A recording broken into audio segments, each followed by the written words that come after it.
College के समारोह में मुख्य अतिथि ज्योति मुर्मू, जो बोकारो के जिलाधिकारी के पद पर पिछले महीने ही नियुक्त हुई थी, अपने भाषण में उन्होंने शिक्षा के महत्व पर जोर दिया। उसी बीच अचानक ऑडिटोरियम से आवाज़ आई, मैडम, हम आपके संघर्ष के बारे में जानना चाहते हैं।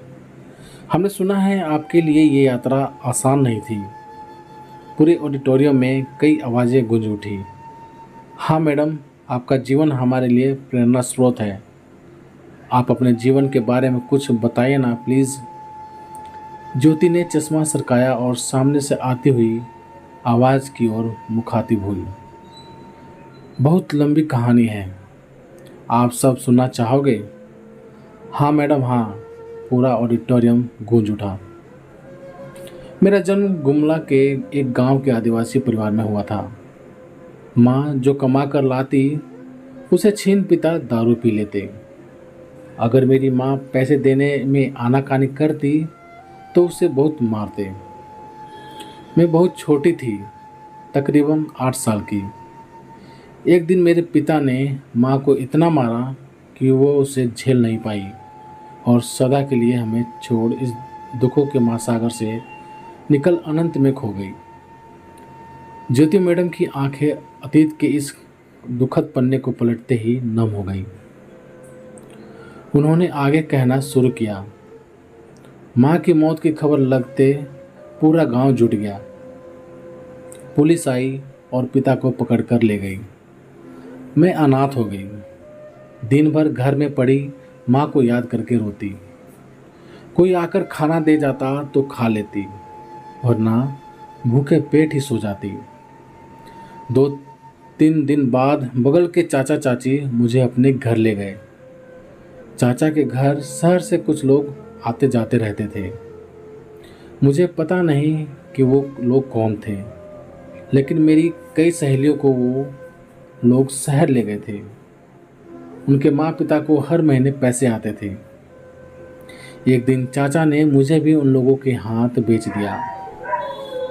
मुझे एक अंकल और आंटी ट्रेन में बिठाकर दिल्ली ले आए। मुझे सब कुछ बड़ा अजीब सा लग रहा था। मेरा गांव मुझसे छूट गया। वहाँ की मिट्टी, जंगल, खेत सब कुछ छूट गया।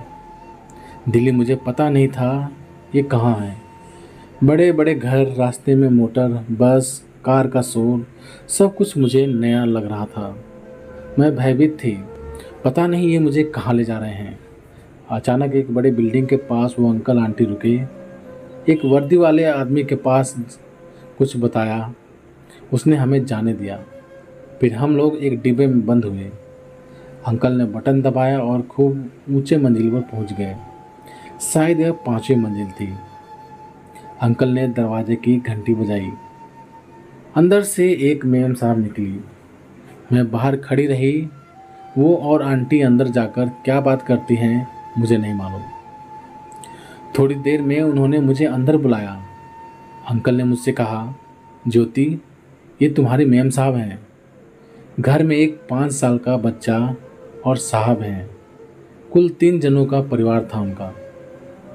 चाचा ने कहा, अब तुम यहीं रहोगी। साहब और मेम साहब दोनों नौकरी करते हैं और तुम्हें इनके बच्चे गौरव का ख्याल रखना है। मैं खुद ही छोटी, मुझे अनजान जगह लाया गया था। मैं थी ही क्या, एक आश्रिता जिसे कुछ दिन चाचा चाची ने मुफ्त का राशन खिलाया था। अब वो मुझे बेच अपने पैसे वसूल कर रहे थे। कौन था मेरा? न माँ, न पिता, कोई भी तो नहीं था। मैं गूंगी बहरी बन सिर्फ हालात से समझौता ही कर सकती थी। मैं नहीं जानती थी किस्मत क्या होती है। बस जिसने जो कहा वो करती रही। हर हाल में खुश रही।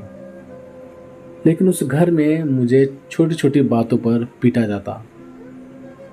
एक दिन उनका बच्चा गोद में मुझसे उठाने की जिद करने लगा।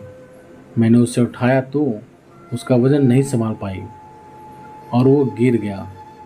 ज़्यादा चोट नहीं आई थी, लेकिन इस दिन मेम साहब ने मुझे बहुत मारा। मुझे असहनीय पीड़ा हो रही थी। मैं रात भर रोती रही, लेकिन उन लोगों को मेरे ऊपर जरा भी दया नहीं आई। उन्होंने उस दिन मुझे खाने को भी नहीं दिया। सुबह जब मुझे मेम साहब ने नीचे दुकान से ब्रेड लाने भेजा तो मैं फिर रुकी नहीं, मैं भाग गई। उन पैसों से स्टेशन पहुंची।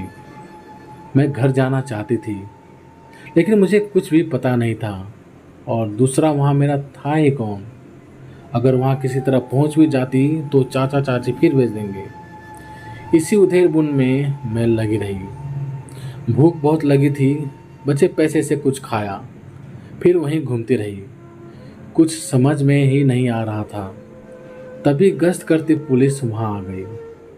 मुझे अकेली देख उन्होंने मुझसे नाम पता पूछा। मैं डरी हुई थी। मैंने कहा मेरा कोई नहीं है। वो मुझे थाने ले गए। वहाँ से मुझे अनाथ आश्रम भेज दिया गया। मुझे वहाँ घर तो मिल गया था, हमें स्कूल भेजा गया, लेकिन अनाथ आश्रम की अधीक्षिका सबको बहुत मारती थी। लेकिन पढ़ने को मिल रहा था, इसलिए सब कुछ सहनीय था। मैं खूब मन लगाकर पढ़ती। सब कुछ ठीक ठाक चल रहा था, लेकिन मेरी बदकिस्मती पीछा नहीं छोड़ रही थी। एक टीचर ने मेरे साथ गलत काम किया। मैं उस समय कुछ नहीं जानती थी। आज माँ अपनी बेटियों को गुड टच बैड टच समझाती हैं, पर मुझे कौन बताता। उस टीचर ने मुझे धमकाया था कि मैं अपना मुंह न खोलूं, मैं चुप ही रहूं। लेकिन मैं प्रेग्नेंट हो गई। उस समय मैं 9वीं कक्षा में थी। धीरे धीरे मेरा पेट उभर आया। एक महिला टीचर ने मुझे टोका और सारी बात बिना डरे बताने को कहा। मैंने सारी बात उनको बताई। तब वो पुलिस के पास ले गई और वहाँ मेरी एफआईआर दर्ज की गई और वो टीचर गिरफ्तार हुआ। मुझे दूसरे आश्रम में भेज दिया गया, क्योंकि 5 महीने का गर्भ था। गर्भपात रिस्की था। वहाँ मैंने एक बच्चे को जन्म दिया। उसके बाद उस बच्चे को किसी अच्छे परिवार को दे दिया गया। आज भी मैं उससे मिलती हूँ। मैंने अपनी पढ़ाई जारी रखी, हर परीक्षा में अव्वल रही। ग्रेजुएशन के बाद मैंने जामिया मिलिया इस्लामिया की रेजिडेंशियल निःशुल्क कोचिंग अकादमी ज्वाइन की। मेरी मेहनत रंग लाई। मेरा सिलेक्शन प्रशासनिक सेवा में हो गया। मैंने पूरे देश में 7वीं रैंक हासिल की थी। हर अखबार और न्यूज़ चैनल की सुर्खी में थी। ज्योति मुर्मू के संघर्ष को सिर्फ ज्योति ने शिक्षा के बल पर जीता। मैंने परिस्थितियों से समझौता जरूर किया, लेकिन हार नहीं मानी। अपनी मंजिल पाई और इस मुकाम को हासिल कर आज आप लोगों के बीच हूँ। पूरा ऑडिटोरियम जो इतने समय तक शांत था, जिसमें एक सुई भी गिरती तो आवाज़ होती, जोरदार तालियों की गड़गड़ाहट से गूंज उठी। सब अपनी अपनी सीट से उठ खड़े हुए एक नायिका के लिए।